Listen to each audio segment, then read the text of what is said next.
New Hampshire Motor Speedway can be a tricky place on track, but as Clint Boyer exits his 15 machine, it can be a dangerous place in the garage as well. You have to communicate with each other, and apparently this didn't happen. Watch.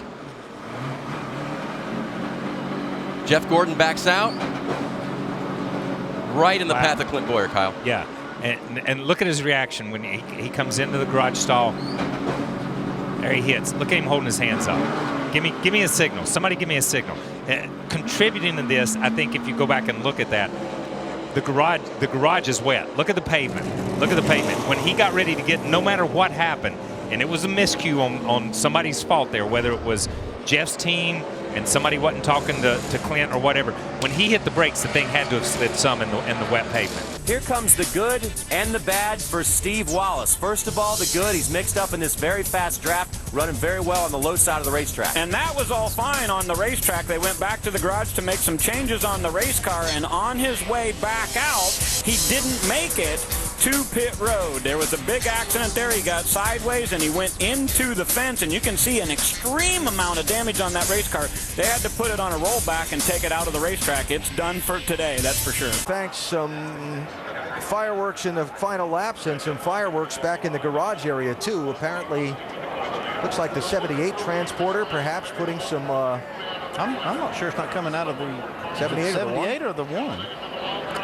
Either way, safety officials on the scene back there in the garage area containing the situation. They're told it is the 78. Hey Vince, just want to give everyone an update down here in the garage. I'm between the Brian Vickers hauler and the Regan Smith hauler.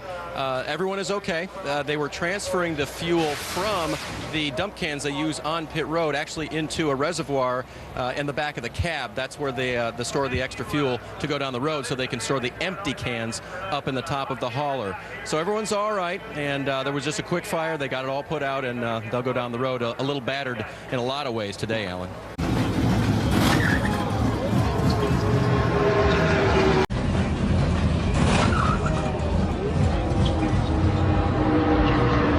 Call it somewhat of a traffic jam. Here's Danica Patrick trying to come back into the garage area.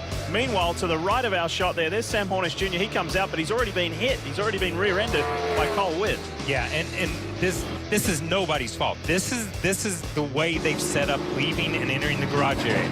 And you know, Sam has to stop because he thinks Danica's coming. Uh-oh. Yikes. Oh, we have a hauler that tried to go through the tunnel. The little tunnel. Oh, that gets somebody every year here at Atlanta. That's another caution. Backside tunnel. You can't do that. That's not a composite body right there. You know what I mean? That one's not going to pop out. Part of it was.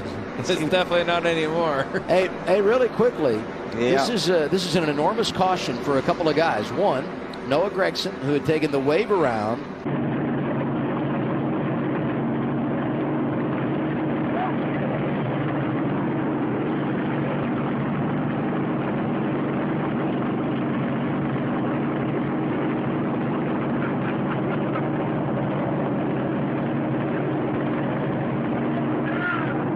Wild ride with Brad Knopfsinger.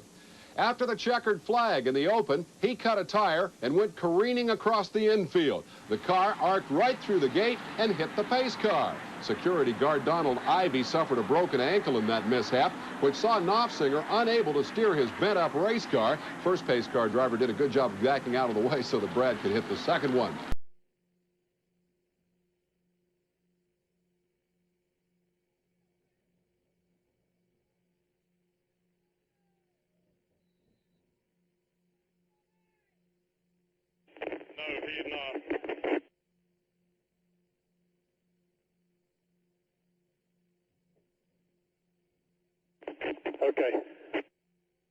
I'm here at the shop for Levine Family Racing, actually located just across the way from Charlotte Motor Speedway.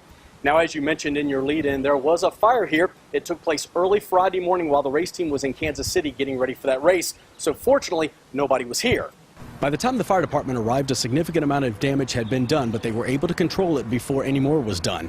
Now, lost in the fire were 4 race cars, 3 which were backup cars, and 1 that was going to be used on a road course later this year, as well as other supplies the race team uses. The front part of the race shop that houses the team's primary cars sustained no damage except for losing power and water for the weekend. Although it was and still is a tough situation for this one-car team to be in, they know things could have been a lot worse. The good news is no one was injured.